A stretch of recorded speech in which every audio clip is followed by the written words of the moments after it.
Good evening, and welcome to WEBN General News. I'm Emily Champagne. And I am Justin Chen. Let's get right into today's top stories.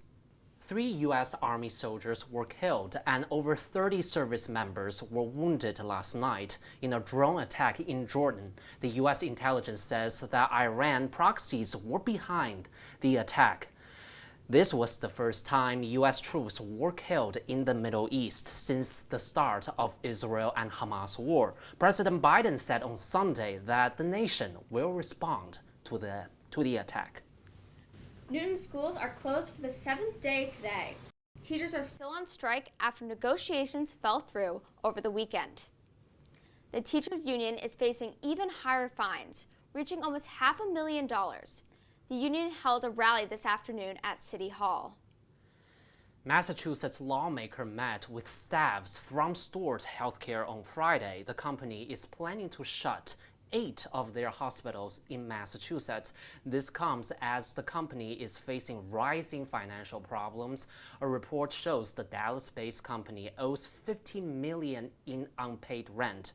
State officials were completely blindsided by this issue and are working to keep the 8 hospitals open. Last Friday, a cargo plane crashed into a New Hampshire neighborhood. While the Beechcraft 99 avoided crashing into a house in the area, the pilot found within the plane was mumbling and brought to a nearby Boston hospital. Even though no one else was hurt, both local police and fire responded to the scene. The National Transportation Safety Board is now conducting an investigation into the crash. Alabama became the first state to perform an execution by nitrogen gas Thursday night. Due to issues with purchasing and administering lethal injection drugs, many states have been looking for an alternative execution methods in recent years. Execution by nitrogen gas administers a high concentration of nitrogen that fatally reduces oxygen levels in the body. Kenneth Eugene Smith was the first person to be put to death using this method. While the state of Alabama is now calling the method humane and effective, it has encountered criticism by various parties.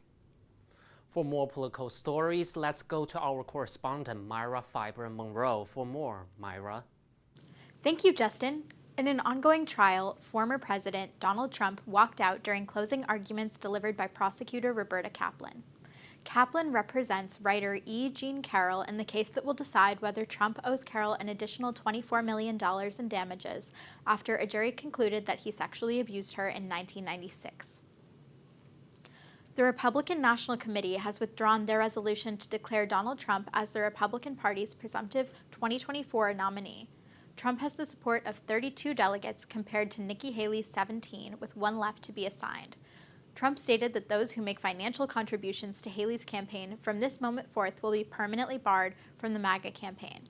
Despite the threat, Haley's campaign says that they have raised an additional $1.2 million since the comment was made. Liberal activist group Move On will spend over $32 million in support of Biden and Democratic candidates for the House and the Senate. Move On Executive Director Ronna Epting is labeling this a House party strategy in an effort to ramp up support for Biden's re-election campaign across 6 battleground states and important congressional races. The organization hopes to use their 10 million supporters to help mobilize voters and increase engagement.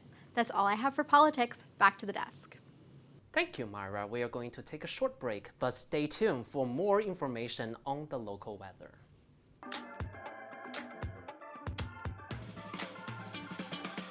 Welcome back to WEBN News. Journalists from the New York Daily News went on strike in Midtown Manhattan on Thursday afternoon. The strike was incited by a failed negotiation with the management and massive waves of layoff within the industry. Forbes magazine in Midtown Manhattan also went on strike Thursday afternoon for similar reasons. Well, really nothing crazy is happening for the weather. Not that much snow for the January this year, right? I know, it's crazy that we've gotten such little snow this season. But speaking about the weather, I know our weather correspondent, Isabel Osgood, has the latest. What's the weather look like this week? Thanks, Emily. With a cloudy week ahead, Monday is expecting a low of 28 degrees tonight with a 15% chance of rain after a high of 38 earlier today. On the coldest day of the week, expect partial clouds and a 28-degree high on Tuesday. A low of 23 degrees follows with a 3% chance of rain throughout the day. Wednesday is also partly cloudy with a high of 39 degrees and a low of 28 degrees. There's also a 5% chance of precipitation. Continuing the cloudy trend on the 1st, Thursday will be partly cloudy with a high of 43 degrees and low of 33. A 22% chance of rain follows. Friday concludes the week with a 24% chance of rain with partial clouds and a high of 40. Saturday starts the weekend off with a low of 20 degrees and a high of 32 with an 8% chance of precipitation alongside partial clouds. That's all I have for this week's weather. Back to you at the desk. Chinese real estate company Evergrande received a liquidation order from the Hong Kong Supreme Court. This will allow the company to redistribute its assets due to default. The court was spurred by a failed deal between the company and creditors. This decision comes as the real estate developer owes $300 billion in debt, posing an issue for Evergrande, which is only valued at $275 million as for right now.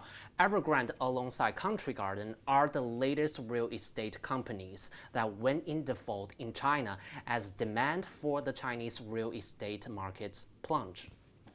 For more international news, our correspondent Bishop Marshall has more. Thanks, Emily. In Singapore, Transport Minister S. Iswaran faces 27 bribery-related charges.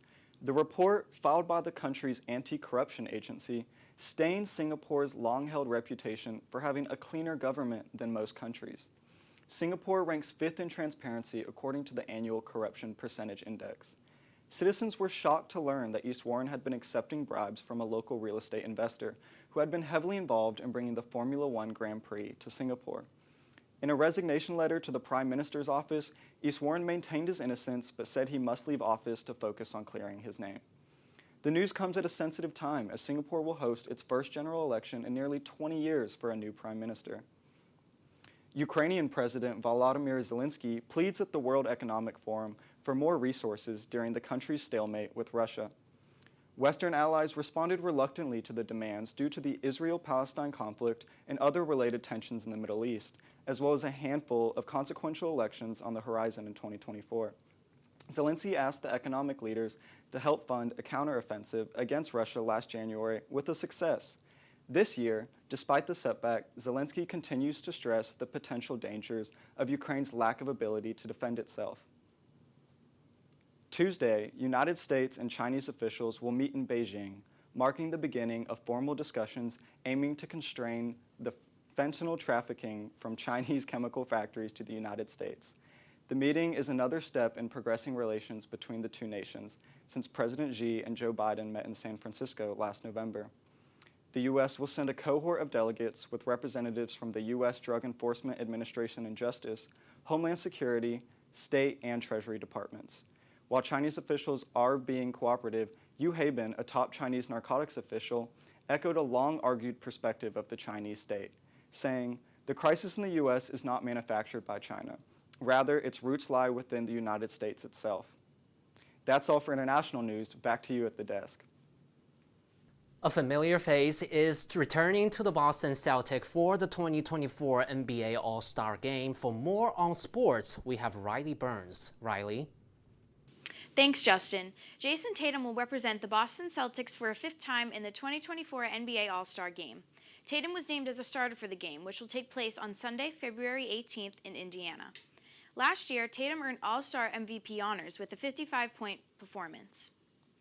Bill Belichick's 2024 prospective head coaching offers seem to have concluded after Raheem Morris was hired as the Atlanta Falcons head coach. There is no indication Belichick is in the running for positions with the Seattle Seahawks or Washington Commanders. NFL Network insider Mike Garofalo stated that it is likely Belichick will serve as an analyst rather than a head coach for the 2024 season. The San Francisco 49ers and Kansas City Chiefs are headed to the Super Bowl 58. The game kicks off Sunday, February 11th at Allegiant Stadium in Las Vegas. In the AFC Championship game yesterday, the Chiefs defeated the Baltimore Ravens 17-10. The NFC Championship game was also played yesterday, with the 49ers defeating the Detroit Lions 34-31. That's all for sports. Back to you at the desk. Thanks, Rylie. We are certainly excited for the Super Bowl. Coming up, find out which cough drops are being recalled. And how Taylor Swift fans reacted to fake images. Stay with us.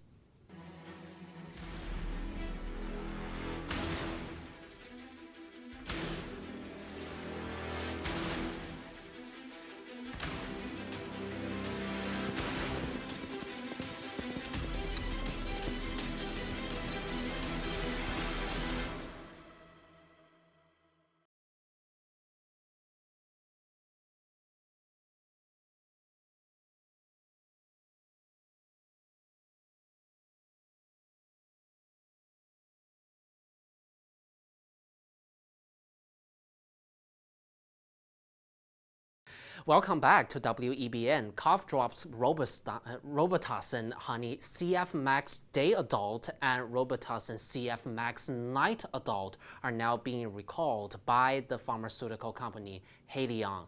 This recall comes after the company stated that their product could cause a yeast infection.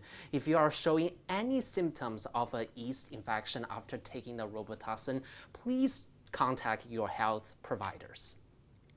Explicit deepfakes of Taylor Swift surfaces on X Wednesday, generating over 27 million views in its first 19 hours. While X has been known to ban deepfakes, many Swifties share a deep concern for this issue, setting out a viral counteroffensive full with positive content. For more news about entertainment and Taylor Swift, our correspondent Avary Morren is standing by. Thanks, Justin.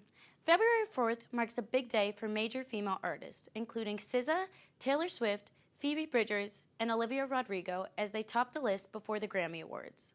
Critics argue Taylor Swift's album, Midnights, is an obvious choice, which would deem her to be the first artist in Grammy history to win the major award of the night 4 times. However, SZA's SOS album has created historical revenue in both female categories as well as R&B. The 66th annual Grammy Award host will have the daunting tasks of announcing the winner in a tight race between these incredibly talented artists. The Super Bowl is not just about the game. R&B superstar Usher is set to take the stage as a headliner for the first time, but he's not the only high-profile celebrity fans will see. Country Music Hall of Famer Reba McEntire has been recruited to sing the national anthem. 10-time Grammy nominee, rapper and singer Post Malone will join McEntire during the pre-game celebration to sing America the Beautiful. And last but certainly not least, R&B soul singer Andra Day is performing Lift Every Voice and Sing, which is often referred to as the Black National Anthem. King Charles III has been doing well after undergoing his prostate treatment procedure, Queen Kamala ensures. The 75-year-old monarch was admitted to the London clinic on Friday. The king has emphasized how happy his diagnosis has had on the impact of public health awareness. Enlargement of the prostate, considered benign, is a frequent occurrence in men who are 50 years and older, and typically it poses no significant health threat, as stated by the NHS. The royal family appreciates the concern and well wishes from the public during this time. That's all for entertainment. Back to you at the desk. The snowplow contest is back for another year. Thousands of Minnesota natives are voting this year to name more of the 800 plows serving the area. Essential for clearing snow this winter, these plows are being recognized. This year's contest has 49 finalists, including creative names such as Taylor Drift and Erin. The tradition started in 2020 and is still going strong. We are excited to see what the public decides on this year. The voting will continue until Sunday. Don't worry if you're not a Minnesota resident, you can still participate in choosing a winner. That's all we have for you. Thank you for joining us. I'm Emily Champagne. And I am Justin Chen. For more, go to WEBN General News on Instagram or check out our web stories on WEBN.tv. Have a great night.